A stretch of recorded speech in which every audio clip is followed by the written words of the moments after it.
হোটেলের বাবুর্চির একটা সিক্রেট রসুনের ভর্তা হচ্ছে এই ভর্তাটা। আর এই ভর্তাটা এতটাই আনকমন যে তোমরা সচরাচর যত ধরনের রসুনের ভর্তা খাইছো তার থেকে অনেক বেশি স্পেশাল। সো হাই, আসসালামু আলাইকুম আমার মেয়া ভাই বুঝিরা সবার কি অবস্থা? আমি তোমরা নেত্রকোনার বুঝি আকাশী জাকারিয়া। আর এই রসুনের ভর্তাটা কালেক্ট করতে কিন্তু আমার মেলা কষ্ট হইছে, কারণ আমি যার কাছ থেকে রেসিপি কালেক্ট করি, মানে যে বাবুর্চি আঙ্কেলের কাছ থেকে রেসিপিটা কালেক্ট করি, তিনি অসুস্থ ছিলেন।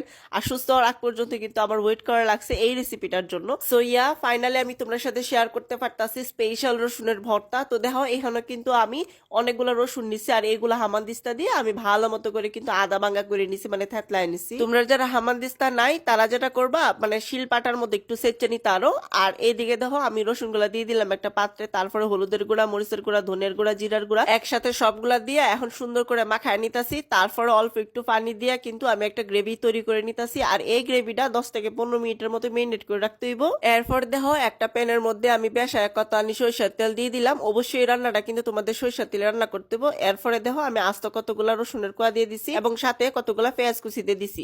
সবগুলার আমি হাই হিটে সুন্দর করে ভাইজা আমি ওই যে গ্রেভিটা রেডি করে রাখছিলাম এইটা দিয়ে দিলাম। তো আমার মেয়ে ভাই বুঝিরা তোমরা কেলা কেলা চাও যে আমি তোমার কমেন্ট করি, যদি চাও তাহলে ঝটপট করে কমেন্ট করে নাও কেলা কোন জায়গা থেকে আমার ভিডিও দেখতেছো। আর গত ভিডিওতে তোমরা যারা কমেন্ট করছো তারা হইছে শাহানা শানু ময়মন সিং, তানহা তাবাসুম চাঁদপুর, সেলিন আক্তার ঢাকা, উর্মি সুলতানা সিলেট হবিগঞ্জ, ইসরাত জাহান ব্রাহ্মণবাড়িয়া। অনেক অনেক ধন্যবাদ সবাই কমেন্ট করার জন্য। আচ্ছা আমি কিন্তু দেখো ওই যে মশলার যে গ্রেভিটা রাখছিলাম না, ওইটা ভালো মতো করে কিন্তু কষাই নিছি একবার পানি দিয়া। মোটামুটি 8-9 মিনিট কষাইলে কিন্তু খুব সুন্দর করে এই গ্রেভিটা কষানি হয়ে যাবো। এরপরে দেখো আমি কাঁচামরিচ দিয়ে দিলাম। এখানে আমি পাকা কাঁচামরিচটা দিছি, তোমরা চাইলে কাঁচাটা দিতে পারো, কোনো প্রবলেম নাই। এবং সেই সাথে টমেটো কুচি দিয়ে দিছি। আর টমেটো এবং হচ্ছে গিয়ে কাঁচামরিচটা একটু ভালো মতো করে আবার একটু কষানোর পরে লবণ দিয়ে দিলাম। লবণ দেওয়ার পরে আমি দেখো এনে পানি দিয়ে দিলাম। তোমরা নিশ্চয়ই দেখছো যে আমি প্রথমে একবার পানি দিয়ে কষাইছি, তারপরে কিন্তু এই পর্যায়ে এসে আমি আবার পানি দিয়ে কিন্তু কষাইতেছি, অর্থাৎ দুইবার আমি পানি দিয়ে কিন্তু কষাই নিতেছি। তার পরবর্তীতে কিন্তু আমি কোনো ধরনের পানি ব্যবহার করতাম না। তো যাই হোক, এই যে দেখো মশলাটা ভালো মতো করে যখন কষানি হয়ে গেছে,